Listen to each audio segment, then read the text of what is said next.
कैसी भी मुश्किल हो, आप उन मुश्किलों से बाहर निकल सकते हैं, बशर्ते आपको अपने प्रति पॉजिटिव सोचना पड़ेगा या पॉजिटिव रहना पड़ेगा।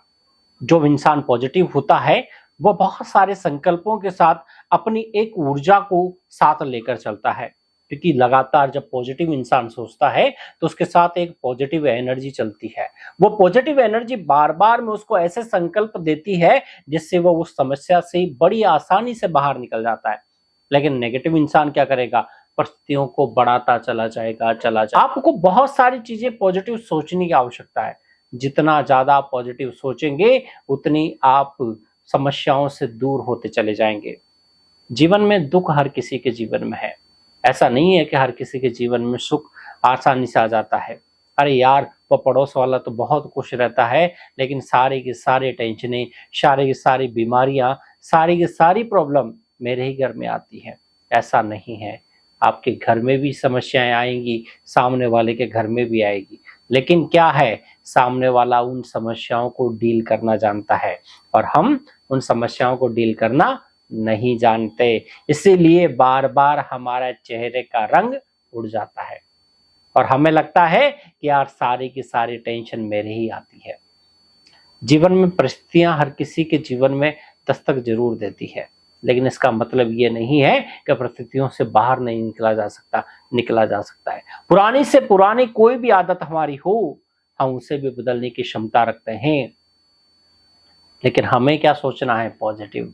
इसलिए पॉजिटिव रहने की बहुत ज़्यादा आवश्यकता है।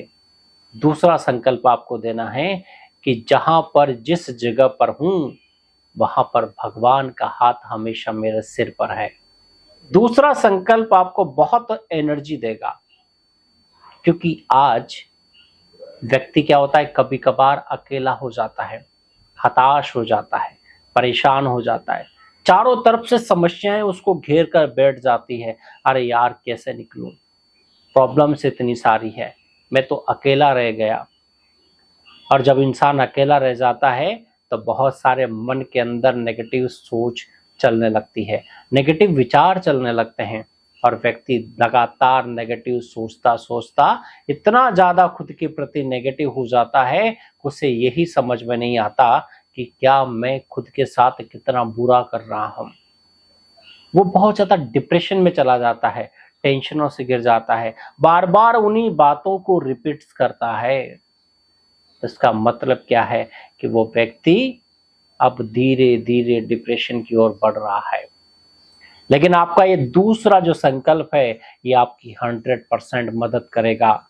आप बस इतना सा याद रखें कि उस भगवान का हाथ मेरे सिर पर है, कोई मेरा कुछ नहीं कर सकता। अगर मेरे सामने कोई परिस्थिति भी आएगी, तो भगवान मेरा बैकबोन बनकर खड़ा है, भगवान मेरा साथी है, तो मुझे कोई टेंशन नहीं है। भगवान को अपना साथी बना लें, भगवान को अपना फ्रेंड बनाकर काम करें, अपना साथी बनाकर काम करें, तो मान के चलना आप कभी अपने आप को अकेला महसूस करेंगे नहीं। और जब आप अकेले नहीं होंगे, तो दुनिया की कोई भी ताकत आपको हरा नहीं सकती, क्योंकि स्वयं परमपिता परमात्मा अगर आपके साथ आ गया, तो दुनिया की कोई बड़ी से बड़ी महाशक्ति भी आपको नहीं हरा सकती। इसीलिए कहा जाता है कि साथ हमेशा उस परमात्मा का लो, जो आपका कभी साथ नहीं छोड़ेगा। ऐसे इंसानों का साथ ना लो, जो आज तो आपका साथ दे देंगे, लेकिन कल वही लोग आपके साथ दगा करेंगे।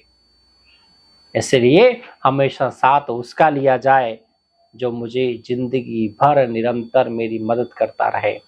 तो वो सिर्फ और सिर्फ परमात्मा है, भगवान है, जो मेरा साथ अंतिम समय तक भी देगा और अंतिम समय के बाद भी देगा। तो कितना बड़ा साथ है। इसीलिए जीवन में कहा जाता है, अगर मेरा संग ही अगर अच्छा है, मेरा संग ही परमात्मा के साथ है, तो मुझे किसी भी चीज़ की आवश्यकता नहीं है, किसी से डरने की आवश्यकता नहीं है। कोई चीज़ मुझे आराम से मिलेगी, मांगने की ज़रूरत नहीं है, क्योंकि मांगना मतलब दूसरे के सामने हाथ फैलाना। अधिकारी बच्चे हो तो अधिकार भगवान से रखो, भगवान आपको देगा। इसलिए जीवन में कभी भी हताश ना हो, कभी भी निराश ना हो और इन 2 संकल्पों को अपने जीवन में धारण कर लें तो आपकी सफलता, आप जिस नेगेटिविटी के शिकार हैं, जिस नकारात्मकता के साथ आप जी रहे हैं, वो आपको पॉजिटिव में बदलती हुई नजर आएगी और धीरे-धीरे आपके हर संकल्प पॉजिटिव हो जाएंगे। पर ऐसा मत सोचना कि एक दिन में परिवर्तन हो जाता है। एक दिन में कभी भी कोई भी परिवर्तन नहीं हुआ करता।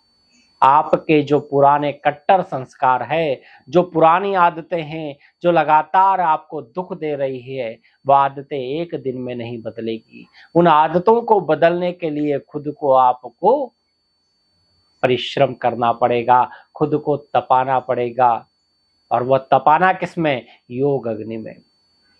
जितना ज्यादा आप योग अग्नि में तपेंगे, उतना ज्यादा निखर कर बाहर आएंगे। कहते हैं ना, अगर सोने में से अगर अलाई निकालनी है, यानी उसमें गंदगी निकालनी है, तो उसे भट्टी में तपाना पड़ता है, तभी जाकर आप उसका शेप दे सकते हैं। वैसे ही आपको अगर अपने अंदर की बुराइयां निकालनी है, अपने अंदर की कमी कमजोरी निकालनी है, तो आपको क्या करना पड़ेगा? पॉजिटिव संकल्पों की भट्टी में अपने आप को झोंकना पड़ेगा, तब जाकर नेगेटिव बाहर निकलेगा। धन्यवाद।